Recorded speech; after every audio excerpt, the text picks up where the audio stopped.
Welcome to A Fork in Time, the alternate history podcast.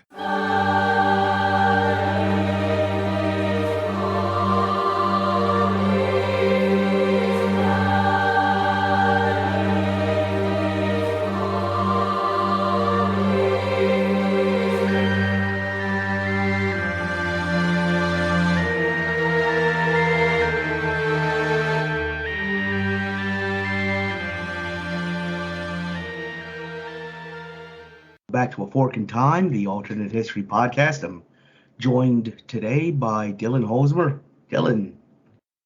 Hello, everybody. Yeah, cool.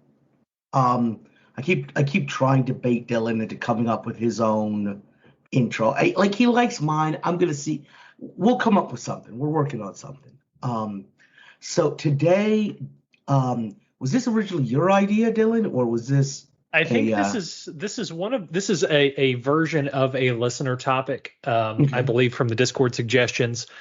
Today we're taking a break from World War II and we are going back in time to the Middle Ages, specifically the Mongol Empire. I know the original suggestion in the Discord was, I think if I remember correctly, the idea was, what if Genghis Khan continued his Mongol conquests?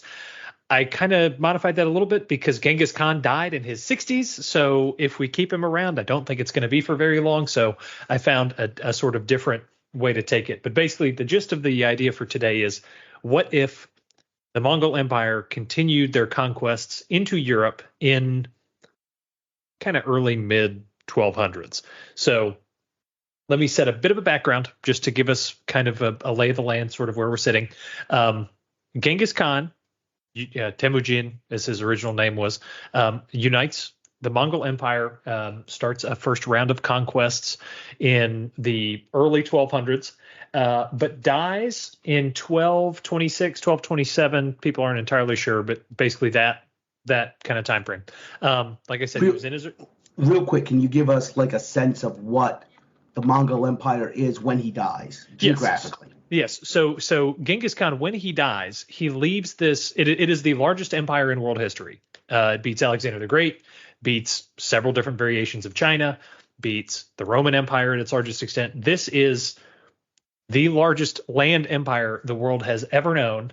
Nothing has really even come close. I think technically, I think Alexander's empire was the next biggest, and it was, it was like 2/3. So this is a huge chunk of land. Basically, it goes everywhere from when Genghis died. Actually, it got bigger after he died.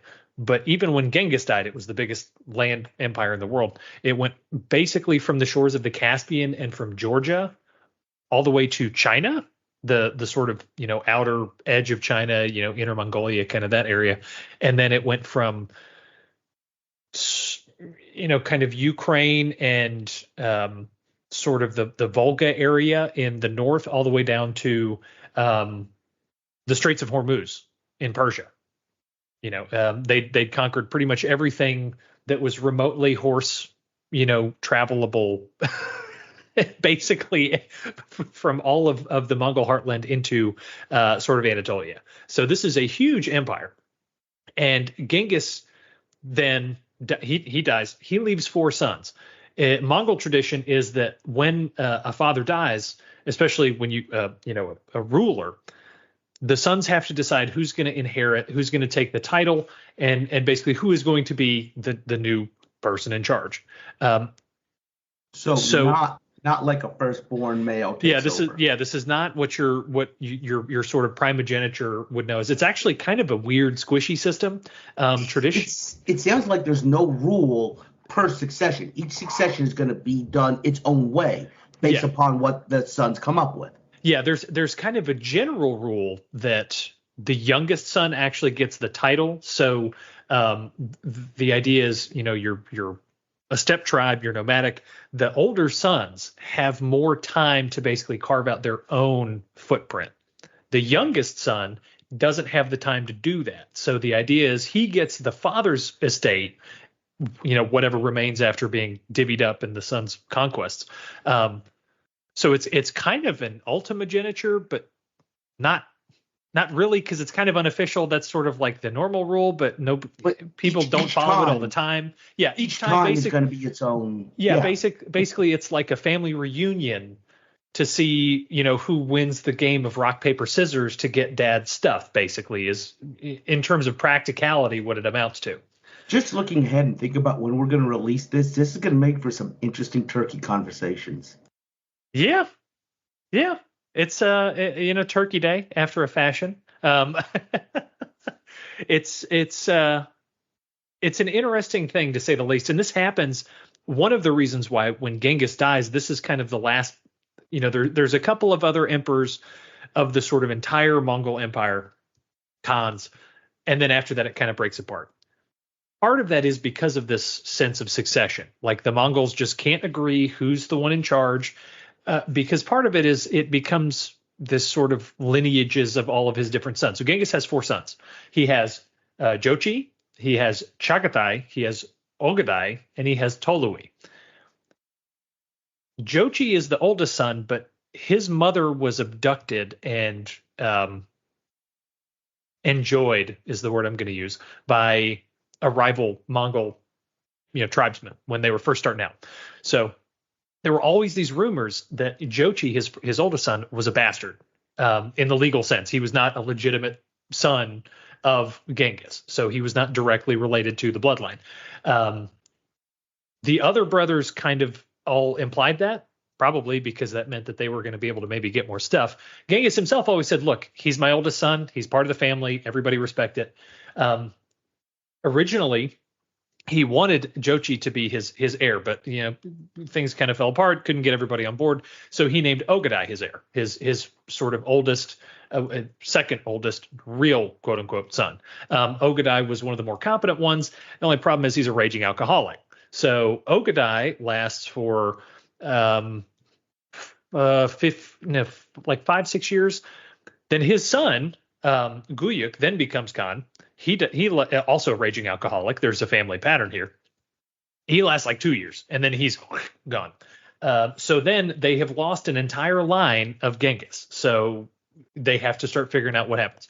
Short version is advantage. What I'm hearing is though, since this line was so troublesome, you still have all the other basically uncles sitting around ready. Yeah, and this becomes, so it stays in the family. It just becomes extended, and what ends up happening is the Mongol Empire fractures into these sort of subconates that, those of you, especially who know the history of early Russia, for instance, may have heard of some of these things like the Golden Horde, the Ilkhanate, all these things.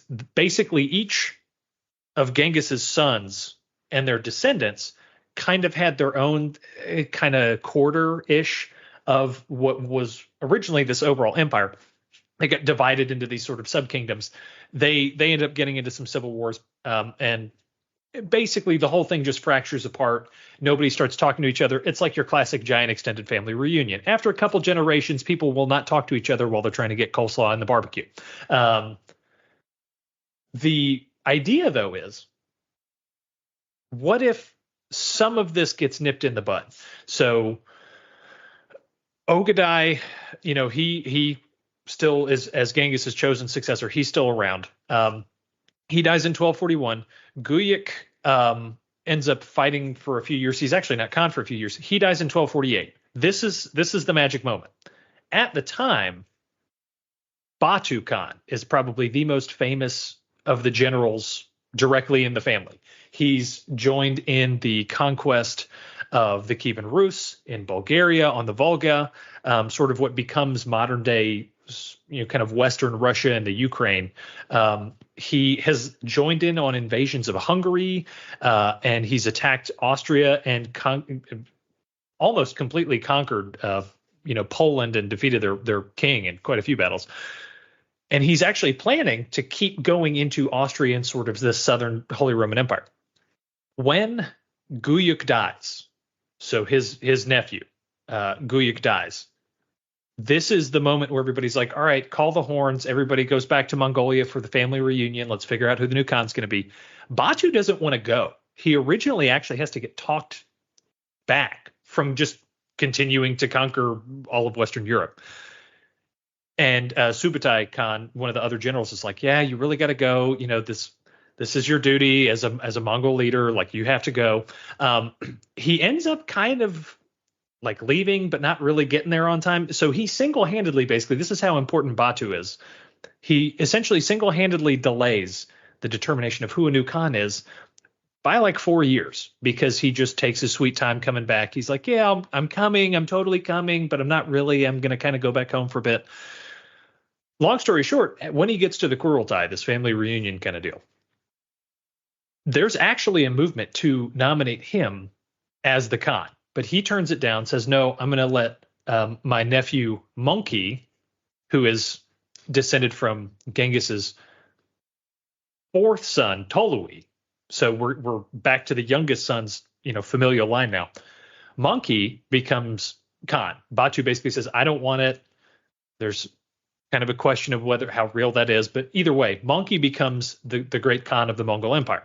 He then does his thing. Basically, he's has about 10 years on the throne. And when he dies, this is what creates the sort of last fracturing of the Mongol Empire, and ironically makes Kublai Khan super famous. Kublai Khan's claim to fame, why he wins the civil war after Monkey dies, is because he's off conquering the East while all the other Mongol Khans have taken over Persia, sort of Eastern Europe, all of that.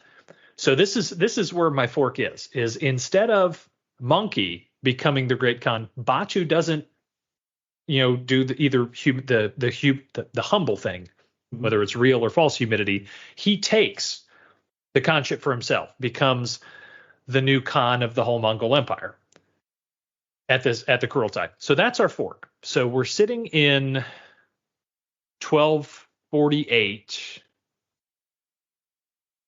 Batu is now Khan. What is he going to do? I think the first thing that he's going to do is he's going to go back to Europe. He's going to finish what he started, what he wanted to keep doing regardless. Except now, instead of just being a subordinate general under Genghis Khan, he is now the head of the whole thing, which is very scary because one of the things that Genghis was really good at was delegating. He didn't really conquer much outside of the Mongol heartland himself. By the time the Mongol Empire was unified, he had basically done all of his real fighting. He became a delegator. He was the idea that I had for an analogy is imagine if Eisenhower was both the supreme allied commander in Europe and also the president at the same time. That's kind of your logistical level. He's a very good delegator, but he's not on the front lines anymore. Batu would be very much the other way. He's led a lot of these direct raids, some of the most famous Mongol conquests from the period. He has been one of the generals in charge. And now he has the entire command and control apparatus of the Mongol state behind him.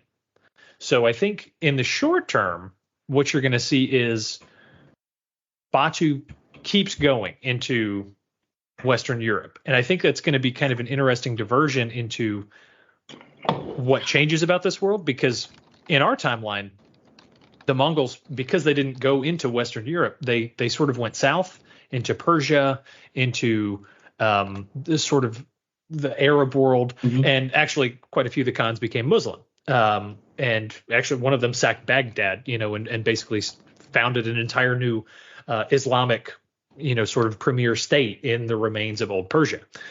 Here, Batu does not seem, there's going to be some Mongol, excursions into sort of northern Persia still, and they may raid, but the primary thrust is going to be into Europe instead of into the Islamic world.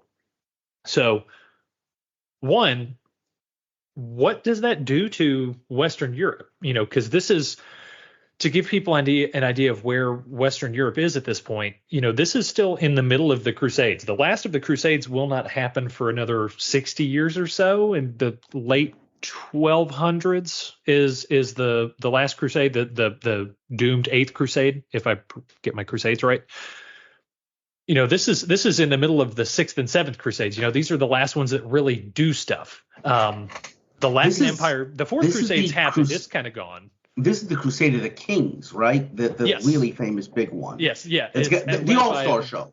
The All-Star show. Yeah, so basically in this crusade, and this is the seventh, St. Louis the Ninth is the king of France.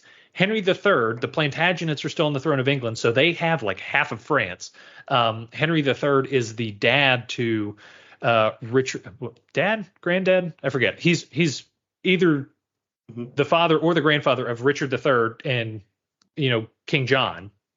Well, no, he's the son of sorry, I get my generations swapped. But he's one of the last Plantagenet rulers before the Tudors come in the 1400s. He still has parts of France. So you've got the Plantagenet kings of England. You've got probably the most famous medieval king of France in Louis IX. And you've got Frederick II, the most famous Holy Roman Emperor in history. Technically, he is Holy Roman Emperor, King of Germany, Sicily, and Jerusalem. All in the 1240s. All of these guys are still around.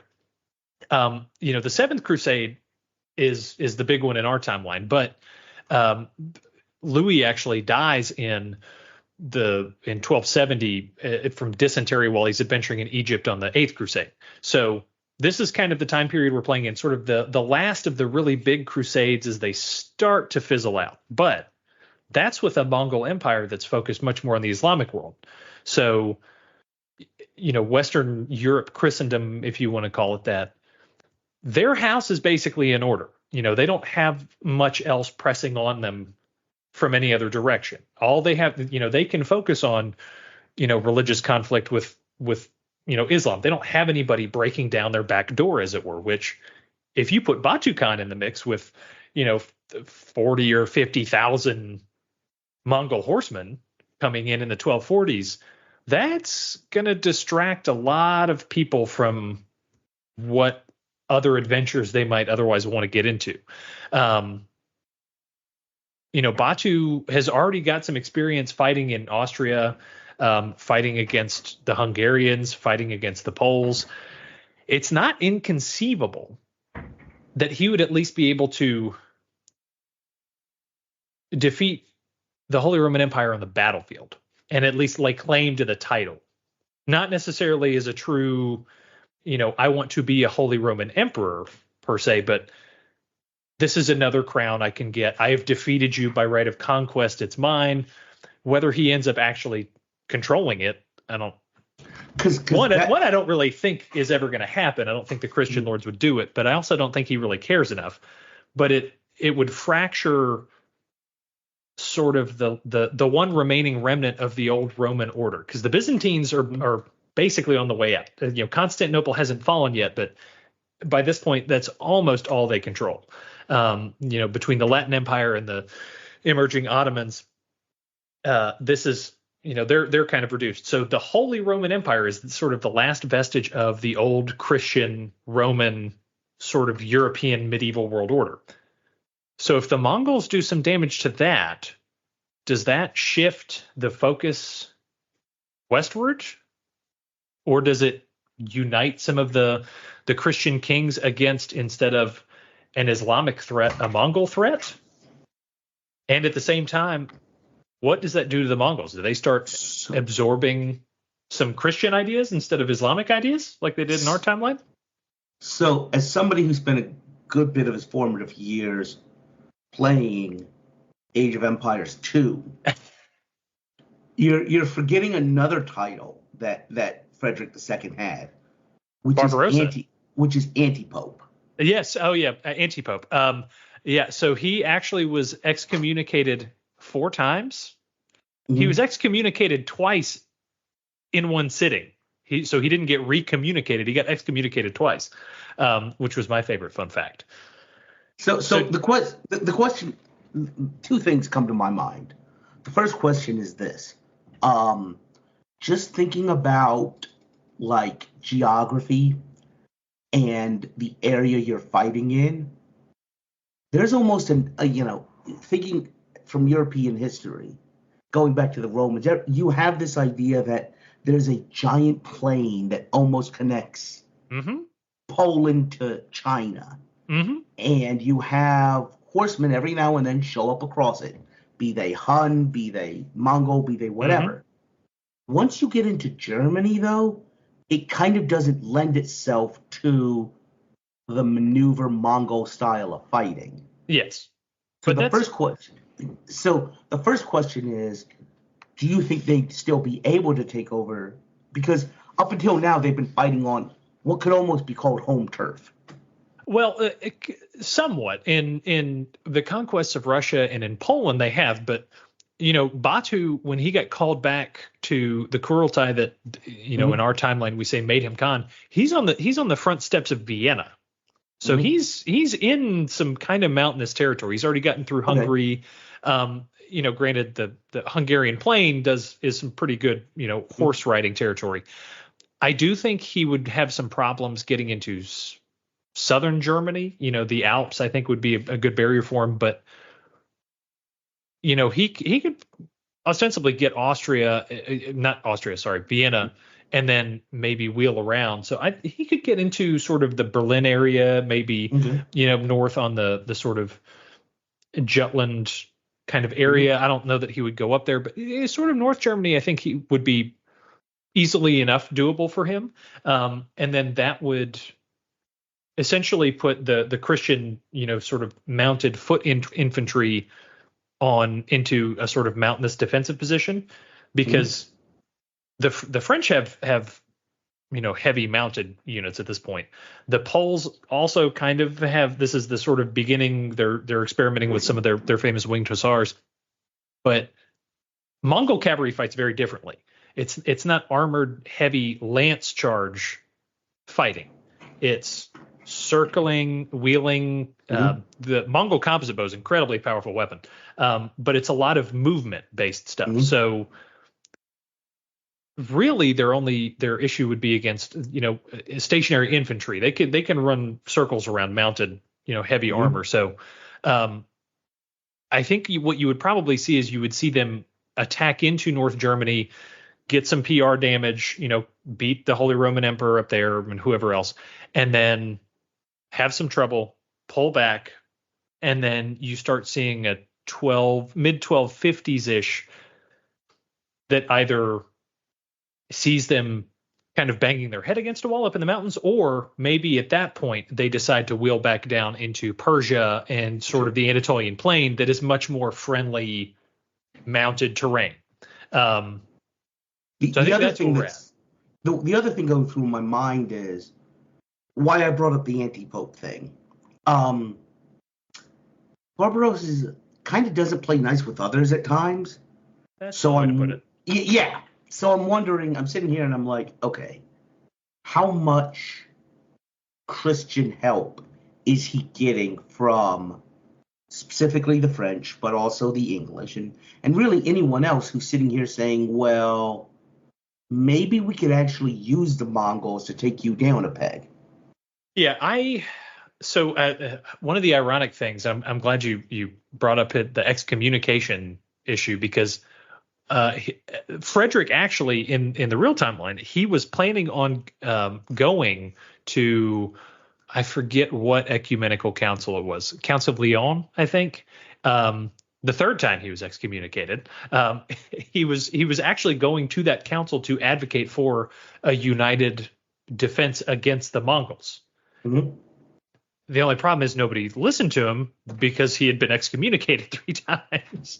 So, on the one hand, you wonder if he would have been seen sort of as the last line of defense, no matter how imperfect he was, just because he's very good on the battlefield. I mean, he's had all kinds of battlefield situations. He's fought a bunch of his own barons. He's fought the Pope, God knows how many times.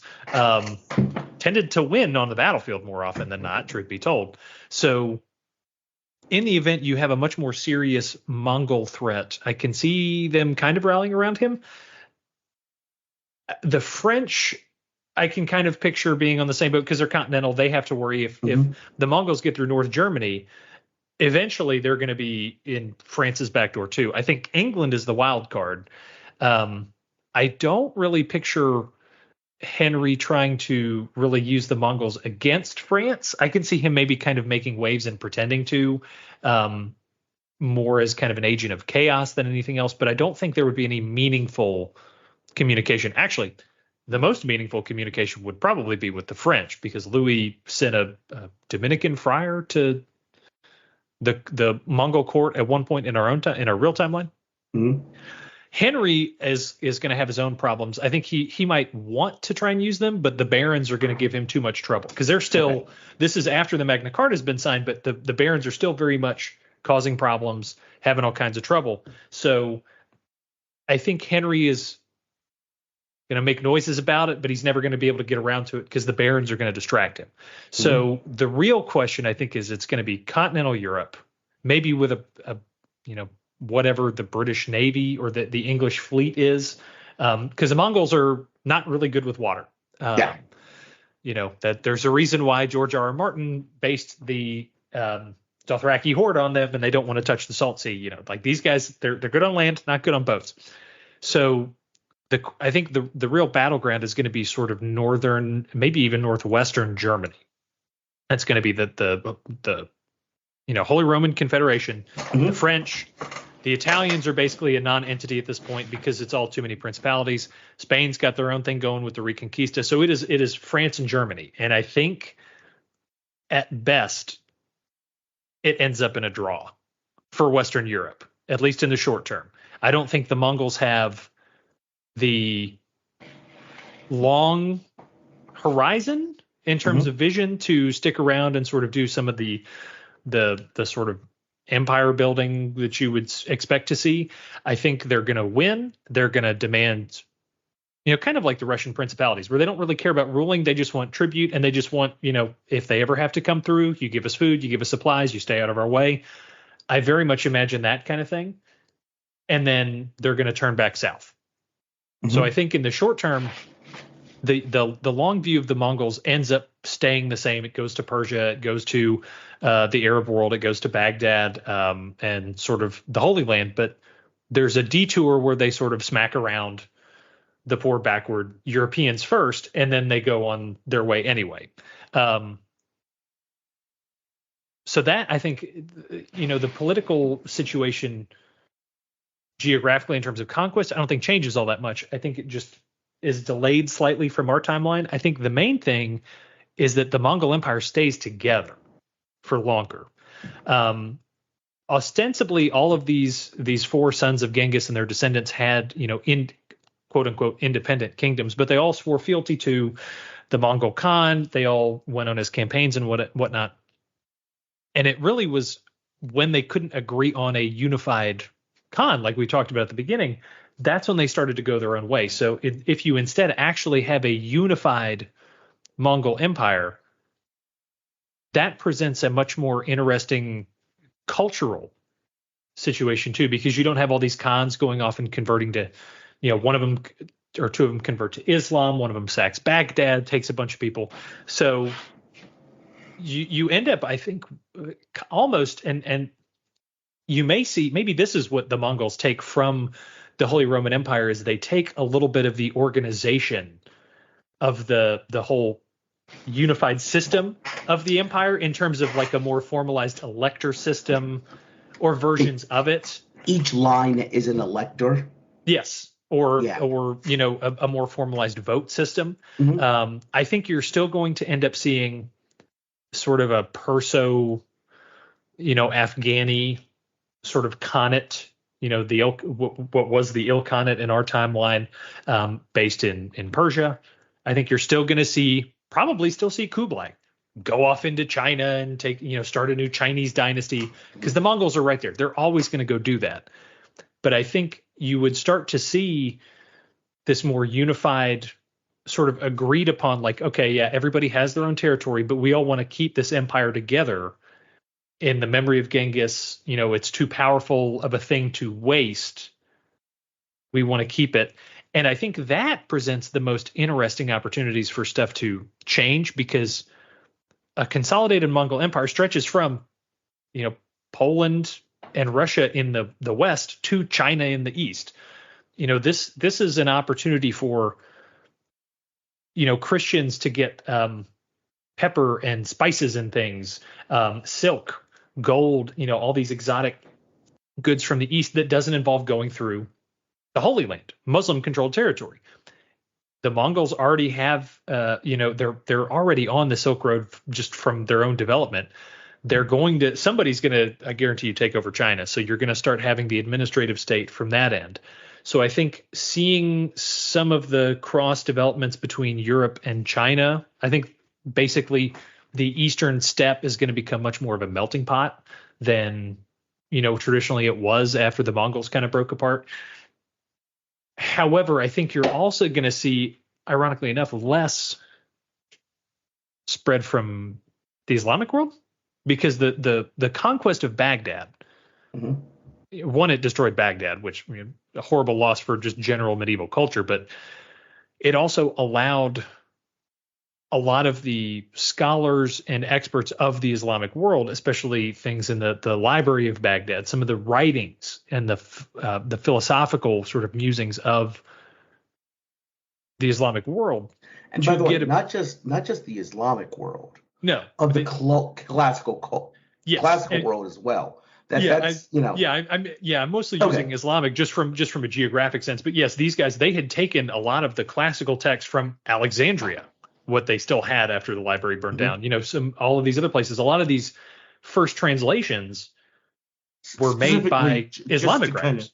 To kind of set something back, like a lot of what we know today of Homer and of classical Rome, even though it was in Latin, had been lost to the Western world and was rediscovered in some of these Islamic libraries.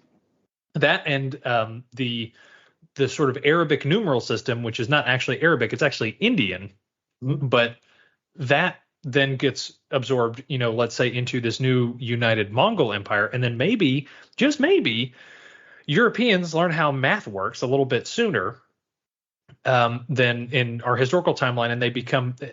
What I'm getting at is the Islamic Golden Age becomes more, the second Islamic Golden Age becomes almost like a steppe Golden Age, rather, or a Mongol Golden Age. Okay. That allows a sort of earlier parody or an earlier Renaissance or a version of an earlier Renaissance in the European world, because they have these ideas that they can get from the Mongols rather than have to try and get them from a sort of much more oppositional religious opponents. So one of the things I was thinking about through this was this: if both the Christian world right now, before the Mongol invasion, is largely organized against the Islamic world through the Crusades.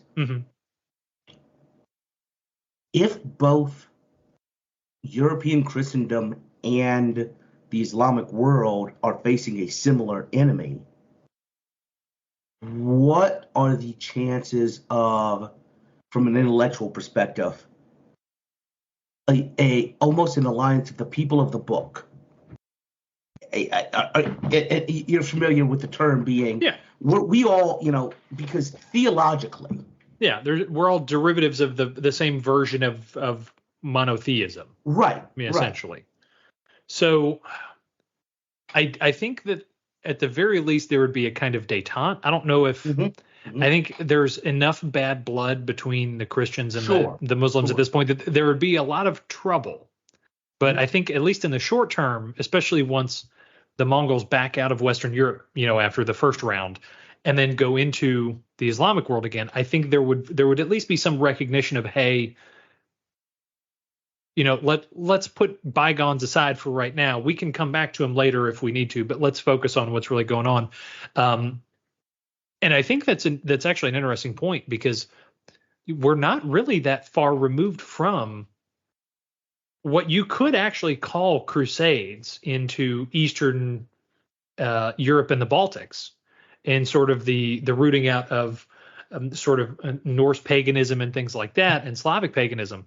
A lot of that was done 150 years before this. So we're really not, there's already some history of, heck, the Teutonic Order, the beginnings of what will end up becoming Prussia and then, modern Germany, starts from all these crusades into the Baltics in the 10 and 1100s. I think that's really interesting. I wonder, I think at the very least there would be some attempt to do it. I kind of basically, I just sort of wonder where the battleground would be, in terms of, in our crusades, you have places like Jerusalem, Acre, like these very iconic sort of crusader strongholds. I kind of wonder where those would be in this sort of Eastern crusading theater, whatever you want to call it. Would it be, in these Russian principalities on the Volga and in Kiev? Would it be sort of on the Baltics? It would be like in Georgia. Okay, you think it would be in Georgia? I think so, because that's kind of the intersection of kind of a early Ottoman / Georgia is, one of the oldest Christian polities in the world. Yeah. So, I mean, I like that. That's interesting. I'm not even saying necessarily a formal alliance, but no. Some kind of triangulation amongst the three. Yeah. The three. Oh, that's interesting. Yeah, I hadn't thought of that. Yeah, that could be good. And Georgia had already been kind of the forefront of Mongol conquest, and I hate to. It's not Georgian Orthodox. Is it Nestorian? I want to say that maybe they primarily are, but I think there would be some doctrinal issues, at least on the Christian side, in terms of Orthodoxy versus Christianity versus Georgian Orthodoxy or Armenian Orthodoxy. I almost wonder if it would be sort of almost an insurgent kind of thing. There would be military attempts and campaigns, a lot probably launched from Constantinople and things like that. But that community, especially in the Middle Ages, was always very, very proud of their identity, very sort of confident. And so you almost imagine that it would be sort of like a graveyard of empires type situation, is kind of what I'm thinking. I guess the real question is, how long does that last? I mean, so we're sitting right now, say we're sitting in the 1250s, 1260s. We might start to see something with this crew of sort of European monarchs. But after this, some of these guys, these are the last gasps for 100 years of really competent, Christian, monarchs. You kind of wonder if you would get into the same situation as sort of like a Crusader Crimea that just sort of fractures into infighting. I don't know. I mean, maybe not. Maybe it would. And here's the other thing. If there is call it a monotheistic détente, I guess, what happens in Spain? I think Spain is probably going to be left out of whatever that is, at least in the short term, because I think there's enough arguments about going back to the Visigoths and the original Moorish invasion of Andalusia. I think they're kind of left as like, all right, y'all are the kids' table, so to speak, metaphorically. So like y'all kind of go do whatever you're going to do. You guys, like two brothers or a family, like you guys are going to beat each other up. Nobody else is going to come in. Like we're going to let you guys hash it out. Like you're off doing your own thing. All the adults are going to go worry about, the big scary guys on the steps. Land. Exactly. So would this lead to the survival of the Christian Crusader states in the Levant area? I think it would almost be Acre would probably certainly survive, because I think they were finally sieged down in 1295. So I almost envision, not necessarily like a unified Crusader state, but almost like a merchant, almost like a merchant republic sort of economic scheme. Maybe similar to the Holy Roman Empire, that there is some kind of polity over us, but we're all independent states. Yeah, so that kind of thing. And I think it would be much more focused on sort of commerce, and you'd have some diehards for a while who would try to continue conflicts, but I think there's a certain level of realism that might take hold, where they, some of the Crusaders say, okay, look, these guys are going to get us all killed if we let them keep, stirring up trouble. So we're just going to give them to, the Seljuks, or like, whoever the leading Islamic figures are. hey, here's our peace offering. You take the problems. We will abide. We work out some permissions for Jerusalem as a multi-religious holy city. Or frankly, send them to Spain. Yeah, or send them to Spain. And give them some place to go. Fight the heathen, quote unquote, to kind of go over there. That's really interesting, and I almost wonder if that would make a more long-lasting, sort of Crusader Christian influence in the Holy Land, because it's much more mercantilist, and it's almost, and it's not exclusionary. Yes, it is. These are polities that can, as I said, people love the book. It can actually accommodate all of the major religious traditions. And that would go, if we talk about a more monetarily focused Crusader polity, that actually lines up with trends that had already started, because the Knights Templar are still around. Now, we're not going to go into Dan Brown, Da Vinci Code-esque conspiracies about the Knights Templar, but they were one of the progenitors of the earliest versions of the modern banking system that we have. Mm-hmm. So they could actually issue letters of credit that you could take to any, Templar sort of office in any city across Europe and the Holy Land, and take this. So you could deposit, gold coinage in whatever currency in one office. You get this letter of credit. It's almost like a bearer bond or cashier's check, a certified check, and take it, and you could cash it somewhere else. So this is the earliest international banking system.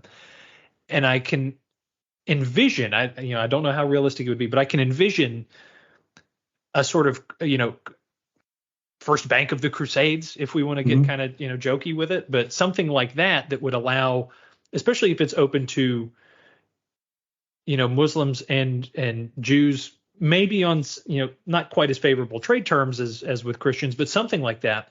But actually, because remember, now you're much more familiar with this than I am, but one of the religious issues with the development of early proto-capitalism was the Catholic Church had an issue with charging interest to other Catholics. Yes, which, without getting too far into the weeds, that's one of the origins of the modern, anti-Semitism in a lot of its stereotypical forms, is because Jews were not bound by the anti-usury rules of the Catholic Church, so they a lot of times would charge interest, which is a way that a lot of Jewish people in the Middle Ages became merchants, and then fast forward, butterfly effect, and then you have the Holocaust. But they have no problem charging. No, yeah, they have no problem. There's no religious problem with it, and there's no, the Catholics have no problem charging interest to Muslims. Yes, exactly. So that, I got you. I think that presents almost gives a throwback to our sort of credit card episode. An early development of banking is not what I expected to come out of this sort of thing. That's kind of interesting. I actually, on the whole, I think, putting military conquest aside, I think you would at least have some cultural cross communication that would kind of encourage a more unified and rapid development across the Holy Land and sort of Christian Europe. I wonder if you would almost see the Mongol Empire become sort of an early progenitor of sort of what the Russian Empire kind of became. Instead of the principalities being the sort of center of it, you have sort of Karakorum and some of the Persian steppe and Uzbekistan, Turkmenistan, those kind of countries on the other side of the Caspian, kind of becoming the center of this sort of Turco-Mongol Russian sort of proto-state. And dang it, I forgot where I was going somewhere with this. Now I can't remember. I have somewhere I'm thinking. Oh yeah, please.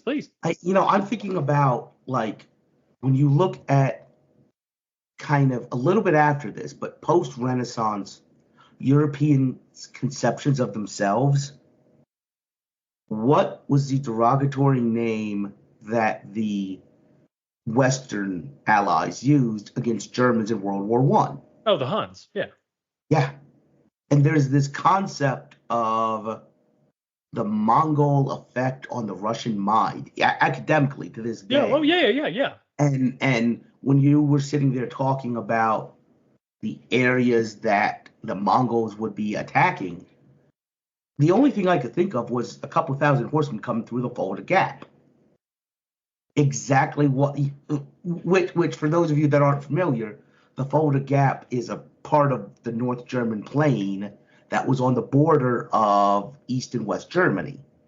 That if you read any kind of Cold War like turning hot scenario, the very places you were just saying lend themselves to the Mongol style of warfare are the exact places we expected the Russians to try and attack. Yeah, so I guess it's look, tank country is a horse country. I guess you could say it's just a different tool, but it's all the same concept. Yeah.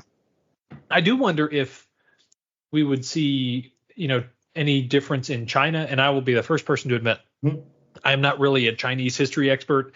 I will recognize the names of individual dynasties if you throw them at me, but that is about as much as I'm going to have until sort of the Opium Wars period in terms of Chinese history.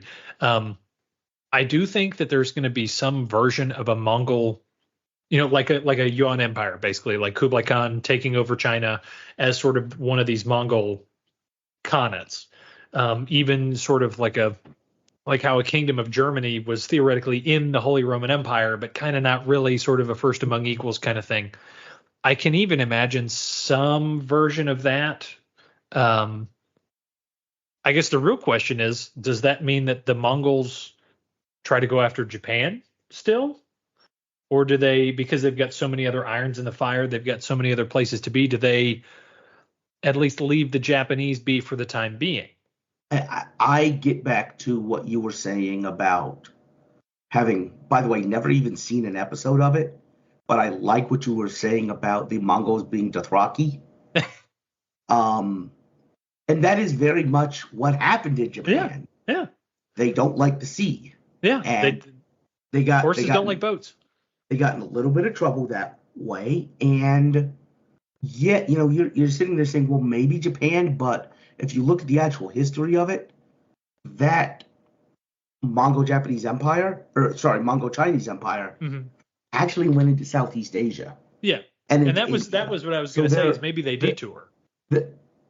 And especially if you come, India, especially if you come from the other direction, if you come from the Iranian plateau, into, Pakistan and then into India, that's the same ground that Alexander took his cavalry over until you start to get into southern India where, horses have trouble. But at the very least, I think Mongols could do some serious, damage in.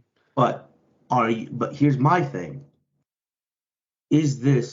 So what I'm wondering about is, at a certain point, do you start seeing, like you did in late Holy Roman Empire, do you start seeing competition between these polities?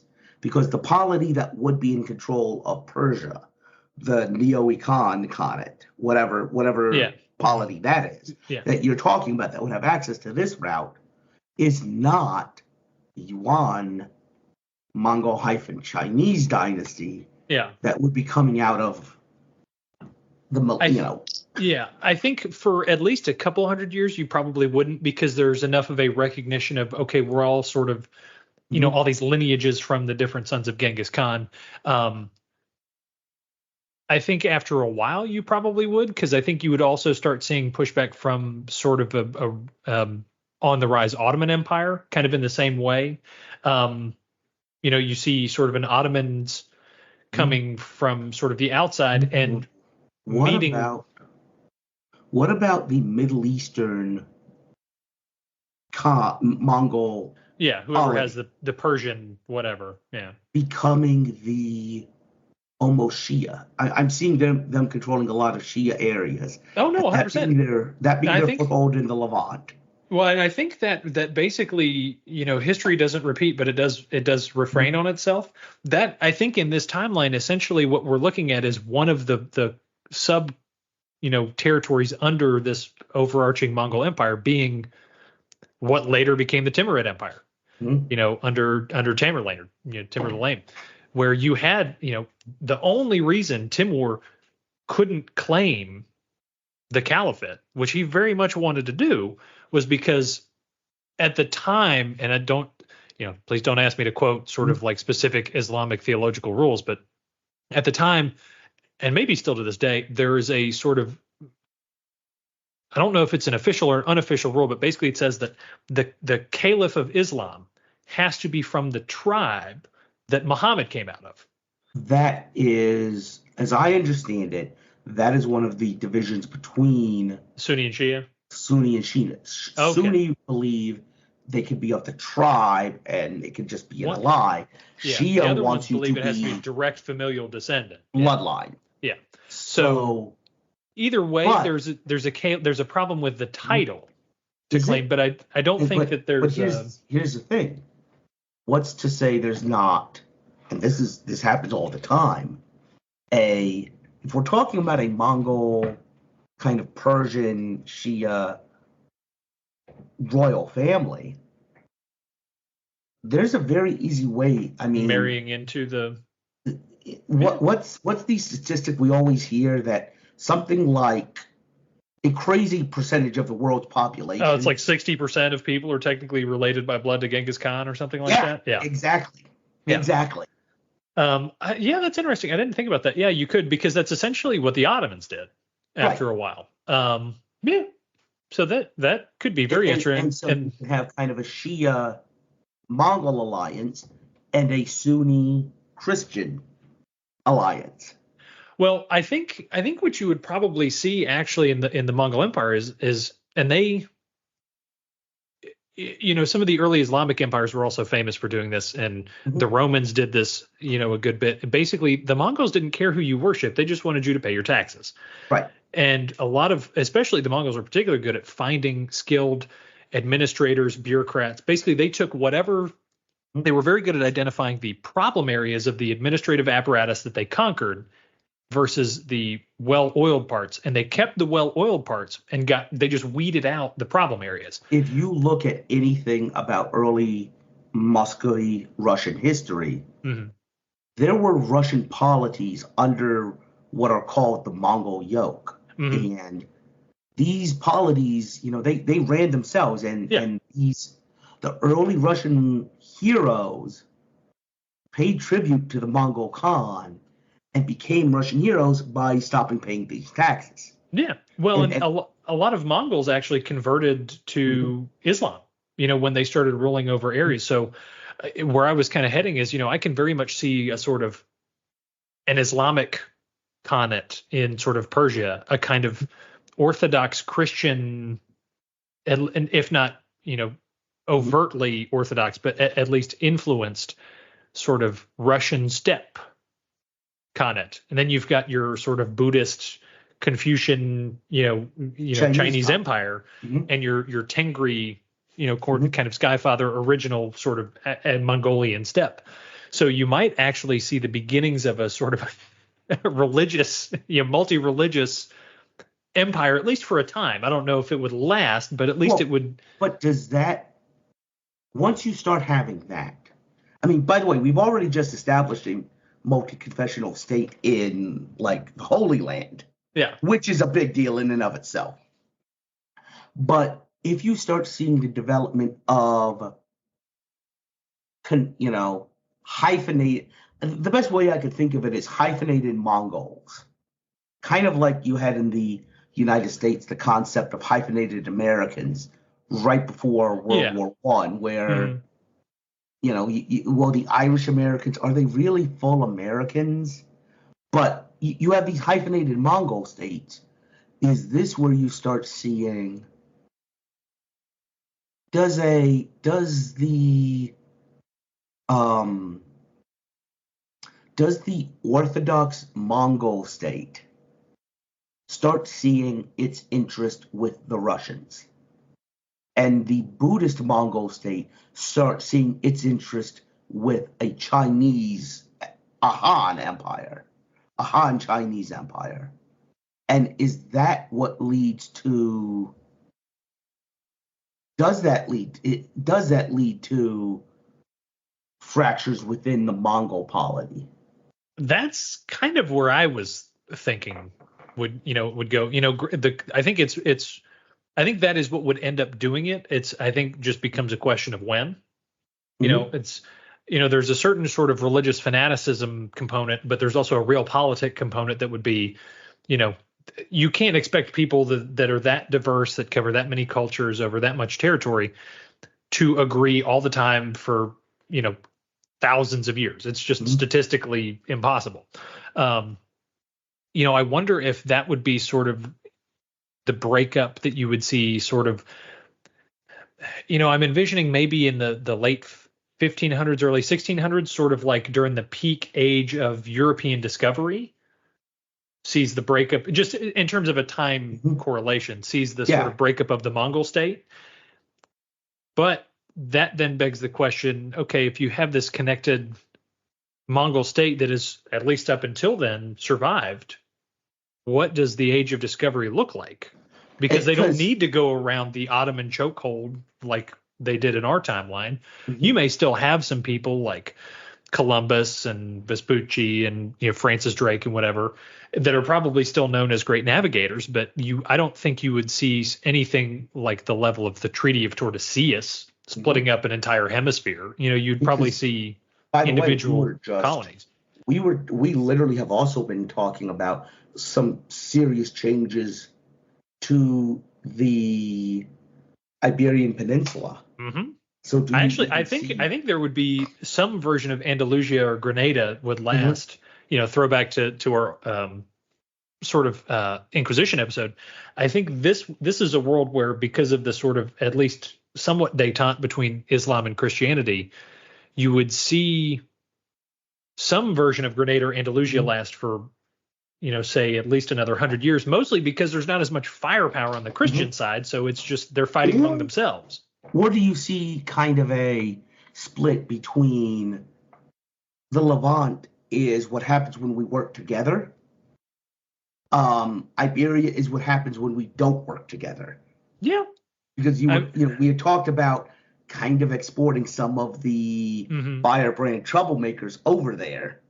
Well, and I can see Iberia becoming more of like a long-term powder keg because of that. Almost like a, sort of like the medieval version of the Balkans in pre-World War I, whereas it's just there's always something, some Spaniards always killing some Andalusian over some perceived slight from 400 years ago kind of thing. I think it's inevitable that there's at least a consolidation into 2 or 3 states in Iberia, but the question is, does that then become, Castile, Portugal, and Andalusia, or does that become Barcelona and Galicia and, Cordoba or whatever? I think you're going to see some kind of tripartite structure with one Muslim leg of the stool. But that alone either fundamentally changes how, the New World exploration looks, or it dramatically affects who the players are and when they're playing, kind of thing. Yeah, I think you set this up as a quick one, but I think I threw enough at you. That because we haven't even talked about the effect of the ideas that came back from the Crusades and the destruction of the Baghdad Library on the Renaissance. Yes. And any of these some of it is one of the problems with doing these forks that are this early is it's so hard. Once you start doing dovetails on ripples, it's very hard to figure out what the real impact would be, especially with something as massive like this as like a Mongol Empire that covers half the world. But there's all kinds of aspects to this. If you have a more stable, Yuan Empire in China, does that affect the voyages of Zheng He in, the 1400s and Chinese exploration of the South Sea? You've got all kinds of things like that. Yeah. I think that's actually a really interesting. Do those books about how the Chinese discovered America become fact rather than fiction? Actually, I think it may be that there's books about how the Europeans actually landed in America before the Chinese did. Yeah. Talking about Vinland when we all think about San Francisco as the first city. Of course, it's not going to be called San Francisco, but it's what's the movie Big Hero 6 is a Pixar movie, but it has a great name for a sort of like Asianified version of it's like New San Fran Tokyo or something like that. Something along those lines.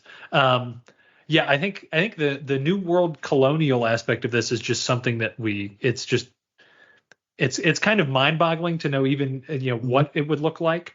Or do you start seeing instead of does Australia become sort of a Chinese or South Asian sort of island rather than sort of a British possession and things like that? And that's not even getting into the jewel of what becomes the British crown in India and what happens with them after a while. I mean, we talked on that a little bit, but I think you're going not long term. North India being kind of a friction point. Yes. Between at least two of these Mongol states. Yes. Oh, I 100% agree. And you might see the same thing in sort of Tibet and sort of the central steppe in the Mongol, homeland, because you would start running into, Persia and the Islamic world, very valuable because it sits on trade routes. Eastern, the sort of Russian steppe horde, they've at least got a lot of raw materials. I mean, a lot of iron, but the Mongol steppe is just grass. There's nothing there. There's no value to it. But I think, I promise I'm going to bring this back around. When you take a survey course in Russian history at any school, you know where they start? The overthrow of the Mongol, yoke, as it were. No, they start in Kiev. Oh, the Kievan Rus. They start in Kiev and Rus, and they talk about that and all that. And the Mongols are who destroy Kiev and Rus. Yeah. And now today, even in any Russian history course, it starts in a place that is not in Russia. Yeah. And I've tried to explain this to Americans as, imagine if the Civil War had turned out differently, and you in the South are learning about the Declaration of Independence being signed in a foreign country. Yeah. If you have Mongol polities fighting against each other, they are all going to converge on that useless grassland because that's where the polity started. That's where exactly, and that's kind of what I was getting. Yeah, they're fighting. If they're not fighting over the resources, they're fighting over the iconography and the cultural sort of calling card aspect of it. It's just like the Crusades going into the Holy Land. And I think that probably in the long scheme of things is what would end up, toppling this kind of empire, at least in any sort of unified connection. And then you start seeing sort of what became the kind of great game in our timeline with all the European powers. I think then whatever powers in our new timeline are the premier colonialist powers, there's going to be some. And I think the bones of the Mongol Empire then become sort of the fodder in the great game of European, Islamic colonialism, whatever colonialism ends up looking like in this world. So, yeah, do you think we've got enough for a part 2? I think we can maybe see what people, what thoughts people have. I don't know if we want to maybe do a fork off of a fork on this, maybe, or just kind of see. I say we throw this one to the people and see what they say. That's a really good segue to our Discord server. That's that. You know what? If you want to talk about the origin, where something started, the Discord server is where this episode started. Yes. So we encourage everybody to, comment there. Let us know what you think about this. Give us some more ideas about what you think might have changed from this. Or other ideas about just, completely unrelated, but more topics. We do. Have we gone far enough for a clip show? Do we think we want to go back and do one of those at some point? Yeah, I think once we get to the new year, I think we'll have done a good few episodes. We can do some listener feedback. I haven't checked to see the feedback. I know we're due for one sometime soon. They are listener feedback. I just consider them clip shows. Or maybe we can do, since we're coming up on the Christmas season, maybe we can go back through some of our old Christmas episodes and do sort of a Christmas feedback. I know what we need to do. I have the perfect idea. We will surprise people. I have an idea. You'll love this. I'm worried. You're going to love this. However, until then, We just encourage people to sign on to the Discord and give us your feedback. And if they should come upon a fork in the road, what should they do? Take it. All right. See you guys next time.